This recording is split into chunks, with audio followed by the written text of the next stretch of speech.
Hello, hope you've been enjoying the new Dodonpachi Daioujou M2 port. I know there's lots of new players coming into the game, so I thought I'd do kind of a beginner's guide to Daioujou. Now, I'm not going to go through the game like section by section, so you still need to learn the game yourself, but I'll discuss some things that the game doesn't quite tell you, but are useful to know when you're starting out. Now, the first thing we have to discuss is white label versus black label. If you're going for your first clear, I'd recommend black label because you get a smaller hitbox, you get more hypers, the chaining is slightly more lenient, stuff like that. So all the patterns are basically the same, the game is just a tiny bit less punishing. Now you can always practice with, let's say, the arcade challenge mode of the M2 port, which is white label. Just keep in mind that your hyper timings and some small details are going to be different when you start playing black label. But if you're just learning the basic layouts and survival strats, you can always practice with the arcade challenge mode and then move on to black label. Now with ship selection it gets kinda tricky. I feel like type A is slightly better when you're going for high scoring runs because you're faster and you can be where you want to be. But you also need to know where you want to be.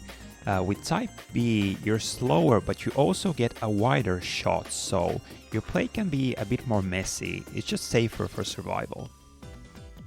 Now with the doll selection, I feel like it's very tempting to go with B Shatia because you get a very powerful white shots and you get a huge amount of bombs. But just keep in mind that you also need those bombs because your laser just isn't very good and your movement speed while lasering is pretty bad and you need to do recovery. So what I would recommend is just start out by practicing the game with type B Exi. I know that it can seem kind of scary because you get very few bombs, but you have a very good white shot, a very good laser, and also you don't need to do much recovery when you die. So just play with Exi for a while and then try switching to Shatia and Lanyan. Just experiment with all the dolls and see what works for you. So you can choose whether you want the firepower or the bombs. But don't go for the bombs straight away. That would be my recommendation. So a very important part of Daioujou is the hyper system. You have a hyper gauge at the top of the screen, and the best way to fill it up is to collect the hidden B icons while having a nice chain going on. When the gauge is filled, you get a hyper pickup. You can choose to use it right away, or you can collect up to 5 of them if you want. During a hyper, you're much more powerful, you get more hits for your chain, and the chain meter drains more slowly. Also, at the very start of the hyper, you get a brief screen clear, some iframes, and your chain meter fills up instantly. So hypering is very important for scoring, but of course it also makes the game more dangerous. When I was starting out, I was really afraid of using hypers and the rank increase, but here I want to encourage you not to repeat my mistake. Go for the hypers right away. I know they make the game kinda intense, but the game is designed with hyper use in mind. The game becomes much more dynamic, much more fun, and you can also use hypers for survival. They're not just for scoring, so just get in and use the hypers. Use stage 1 as your test laboratory for learning how the chaining works, because it's designed in this kind of a Super Mario 1-1 style where the game basically teaches everything you need to know in the first stage. So you don't need to do huge amounts of save state practice if you don't feel like it. Just try to chain the stage every time you play it. Experiment, try new things, and maybe check out replays from other players if you're feeling stuck. You can get free extends or extra lives in Daioujou, and 2 of these are score-based. The scoring thresholds are different for white label and black label, and you can see them on the title screen of the game. Now the nice thing about the score extends is that you don't really need to worry about them that much. As long as you can survive deep enough into the game, it's not that hard to get them. Also, there's this section in stage 2, right after the mid-boss, where you have like these buildings on both sides and lots of small and big enemies coming from the buildings. Just save up some hypers for that section, activate the hyper and enjoy a nice long easy chain. It will give you a boost to your score that makes getting those score extents easier.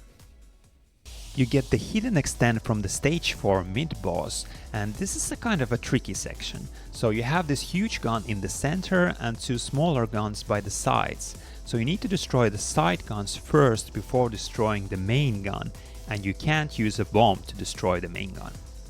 For me personally, the most challenging part here is avoiding these huge shells that fly out from the main gun.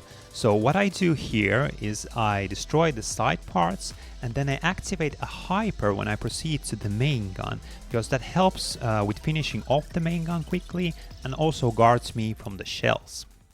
Now, this isn't really a beginner thing, but just in case you're wondering, to get to the second loop, there's several conditions that you can fulfill, but the easiest of them is to collect all the hidden bees in 3 stages without dying.